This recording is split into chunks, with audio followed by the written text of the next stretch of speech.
हमने बहुत सारे एकलव्यों को इस यूनिवर्सिटियों में मरते हुए देखा है और हम ये कहना चाहते हैं कि एकलव्य कमजोर नहीं था बल्कि द्रोणाचार्य हरामखोर था। और दुनिया भर में आप अपने आप को विश्वगुरु बनाने की बात करते हो तो आपको दुनिया का विश्वविद्यालय के स्ट्रक्चरों को भी देखना पड़ेगा कि तमाम जो विश्वविद्यालय दुनिया भर में हैं वो डाइवर्सिटी पर काम करते हैं। वहां डाइवर्सिटीज ग्रुप बने हुए हैं इंश्योर करने के लिए कि डिफरेंट बैकग्राउंड से आने वाले लोग, सोशल बैकग्राउंड से आने लोगों को किसी भी तरीके का डिस्क्रिमिनेशन का सामना यूनिवर्सिटी में नहीं होना चाहिए। तब जाकर वो बड़ी यूनिवर्सिटियां हैं, तब उनका नाम दुनिया की यूनिवर्सिटियों की सूची में लिया जाता है, बिकॉज वो इंक्लूसिव स्पेस है और हमारी यूनिवर्सिटी इंक्लूसिव स्पेस नहीं है। आज हम लोग जहां भी देखते हैं, जितने भी लोग हम लोग विश्वविद्यालयों से होकर यहाँ तक पहुंचे हैं, हम लोग सभी जानते हैं, खासतौर पर जो ऑप्रेस्ड कम्युनिटी से आते हैं, उन लोगों ने कहीं ना कहीं किसी ना किसी तरीके से जातीय भेदभाव अपने जीवन में झेला होगा। और बहुत लोगों को लगता होगा कि जातीय भेदभाव गाली गलौज में होता है, जातीय भेदभाव आपको जाति सूचक गाली देने में होता है, पर आई स्टिल बिलीव कि जो कास्टिज्म है वो एक्शन में नहीं है, वो ग्रेडिंग में है, कि कैसे बच्चों को ग्रेड किया जाता है।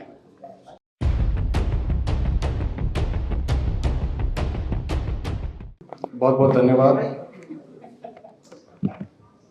यूजीसी रेगुलेशन को लेकर आज हम लोग सब यहाँ इकट्ठा हुए हैं कि किस प्रकार इस सरकार ने इस देश के बहुसंख्यक समाज को, जो वंचित वर्ग से आता है, उसे न्याय देने के लिए जो कानून था उस पर सुप्रीम कोर्ट ने किस तरीके से असंवेदनशीलता दिखाते हुए रोक लगा दी। और ये पहली बार नहीं हुआ है, देश भर में इस तरीके के जब भी दलित, पिछड़े, आदिवासियों और ख़ास तौर पर मैंने नहीं गिराया, अपने आप गिराया।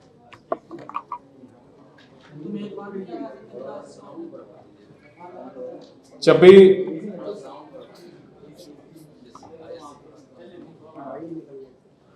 ठीक है,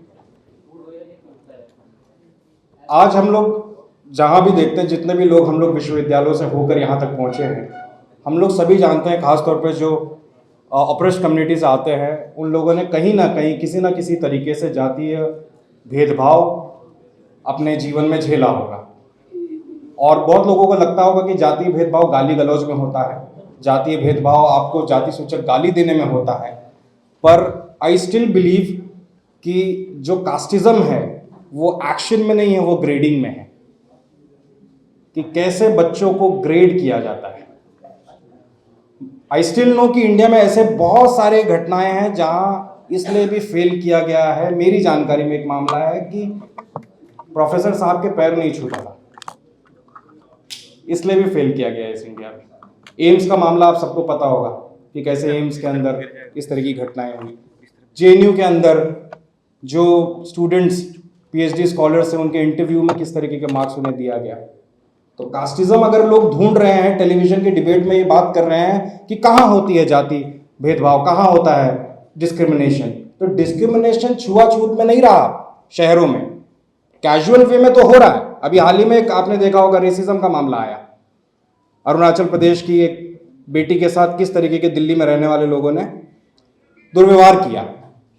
तो अब ऐसा नहीं है कि सड़क पे हर आदमी चल रहा है जो वो कास्टिज्म कर रहा है, वो रेसिज्म कर रहा है, वो इनग्रेन्ड है उसके अंदर। और जो लोग कहते हैं कि ये लोग हमारे बच्चों को फंसा देंगे, तो मैं उनको बताना चाहता हूं कि कास्टिज्म जो है, चाहे वो कास्टिज्म हो, चाहे वो रेसिज्म हो, चाहे वो महिलाओं का अपमान करना हो, ये सारी चीजें जो हैं वो किसी स्कूल सिलेबस का हिस्सा नहीं है। ये अपब्रिंगिंग का हिस्सा है, ये संस्कार का हिस्सा है।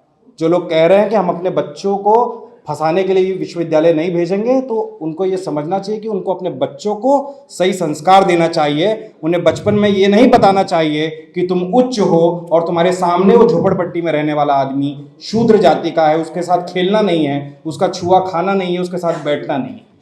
This is problem of upbringing. आप अपने अच्छे संस्कार अपने बच्चों को दीजिए, उनको इंसान बनाइए। जो लोग बात बात पे ये बहुत सारे डिबेट में आ रहा है कि घोड़ा जो है वो गधे के साथ कैसे रेस में दौड़ेगा, ये इंसानों की बात हो रही है। आप कहाँ गधा घोड़ा शेर की बात कर रहे हैं। और दुनिया भर में आप अपने आप को विश्वगुरु बनाने की बात करते हो तो आपको दुनिया का विश्वविद्यालय के स्ट्रक्चरों को भी देखना पड़ेगा कि तमाम जो विश्वविद्यालय दुनिया भर में हैं वो डाइवर्सिटी पर काम करते हैं। वहां डाइवर्सिटीज ग्रुप बने हुए हैं इंश्योर करने के लिए कि डिफरेंट बैकग्राउंड से आने वाले लोग, सोशल बैकग्राउंड से आने लोगों को किसी भी तरीके का डिस्क्रिमिनेशन का सामना यूनिवर्सिटी में नहीं होना चाहिए, तब जाकर वो बड़ी यूनिवर्सिटियां हैं, तब उनका नाम दुनिया की यूनिवर्सिटियों की सूची में लिया जाता है, बिकॉज वो इंक्लूसिव स्पेस है। और हमारी यूनिवर्सिटी इंक्लूसिव स्पेस नहीं है। ड्रॉप आउट रेट्स हो रहे हैं, लोग डिप्रेशन में जा रहे हैं, बिकॉज वो क्या करें, कहां जाएं, किसको शिकायत करें। मैंने अपने समय में अपने कॉलेज में एक शिकायत की, वो मुझे पता है किस तरीके से मुझे टैकल करने के लिए, मुझे निपटाने के लिए पूरा एक तंत्र खड़ा हो गया। और मैं आप सभी लोगों से ये बोलना चाहता हूं कि हम ये भीख नहीं मांग रहे, ये भीख नहीं है।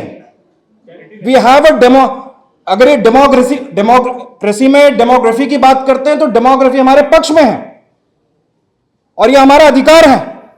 अगर ये बात पे ये कहते हैं कि इस देश की डेमोग्राफी इस देश की डेमोक्रेसी को तय करेगी, तो ये बताना भी पड़ेगा कि इस देश की जो डेमोग्राफी है वो 85% पॉपुलेशन किस डेमोग्राफी में आता है।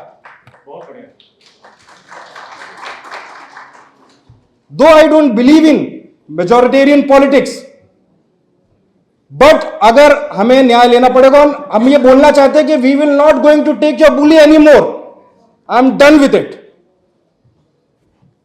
We will not let you repeat Rohith Vemula, we will not let you repeat Payal Tadvi. हमने बहुत सारे एकलव्यों को इस यूनिवर्सिटियों में मरते हुए देखा है और हम ये कहना चाहते हैं कि एकलव्य कमजोर नहीं था, बल्कि द्रोणाचार्य हरामखोर था।